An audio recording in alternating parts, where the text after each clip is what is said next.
औज़ुबिल्लाहिमिनश्शैतानिर्रजीम बिस्मिल्लाहिर्रहमानिर्रहीम। अस्सलाम वालेकुम वरहमतुल्लाहि वबरकातुहू।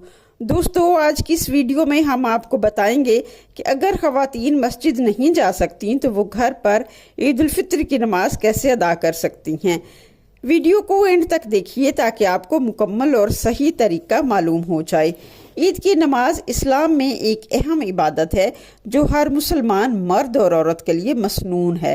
हज़रत उम्मे अतिया रज़ियल्लाहु तआला अन्हा बयान करती हैं, नबी अकरम सल्लल्लाहु अलैहि वसल्लम हमें हुक्म देते थे कि हम ईद के दिन निकलें, यहाँ तक कि हैज़ वाली औरतें भी आएँ, मगर वो नमाज में शामिल ना हों, वो मुसलमानों की दुआ में शामिल हों। हज़रत अनस बिन मालिक रज़ियल्लाहु तआला अन्हु रवायत करते हैं कि रसूलुल्लाह सल्लल्लाहु अलैहि वसल्लम ईद उल फितर के दिन कुछ खजूरें खाए बगैर ना जाते और वो ताक 3, 5 या 7 तादाद में होती थीं। हज़रत अब्दुल्ला बिन उमर रज़ियल्लाहु तआला अन्हु से रवायत है कि नबी करीम सल्लल्लाहु अलैहि वसल्लम ईद के दिन ईदगाह की तरफ एक रास्ते से जाते और दूसरे रास्ते से वापस आते। रास्ता बदलने का मकसद ये था कि ज़्यादा से ज़्यादा लोगों से मुलाकात हो सके। लेकिन अगर कोई खातून ईदगाह या मस्जिद में जाकर ईद की नमाज अदा नहीं कर सकती तो वो घर पर भी नमाज अदा कर सकती है। ईद उल फितर की नमाज का वक्त, ये नमाज सूरज तुलू होने के बाद तकरीबन 15 से 20 मिनट के बाद नमाज का टाइम शुरू हो जाता है और जोहर की नमाज के वक़्त से पहले पहले ये नमाज अदा की जा सकती है, लेकिन बेहतर ये है कि इसे जल्दी ही अदा कर लिया जाए। ईद उल फितर की नमाज अदा करने से कबल मुंह मीठा करना सुन्नत है।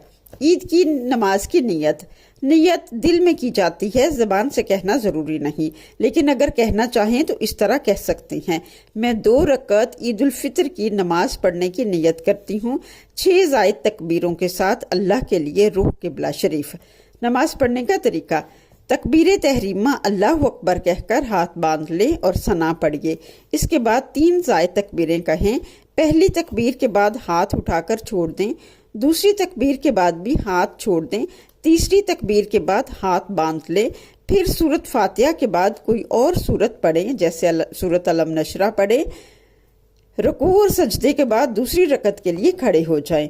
दूसरी रकत में सूरत फातिहा पढ़ें और कोई दूसरी सूरत उसके साथ मिला लें, मसलन सूरत इखलास पढ़ सकते हैं।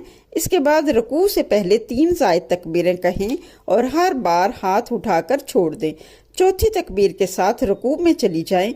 रुकू और सजदे के बाद काद करें और अत्तहियात, दुरूद शरीफ और दुआ पढ़कर सलाम फेरें। नमाज के बाद कुछ देर बैठकर अल्लाह का जिक्र करें और दुआ मांगें। अल्लाह की नेमतों का शुक्र अदा करें, अस्तगफिरुल्लाह पढ़ें, अपने लिए और पूरी उम्मत मुसलमान के लिए दुआ करें। ईद की नमाज अदा करना सुन्नत है और ये तमाम मुसलमानों के लिए बाइस बरकत है।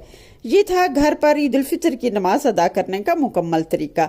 अगर आपको ये वीडियो पसंद आई हो तो लाइक और शेयर करें और मज़ीद इस्लामी मालूमात के लिए हमारे चैनल को सब्सक्राइब करें।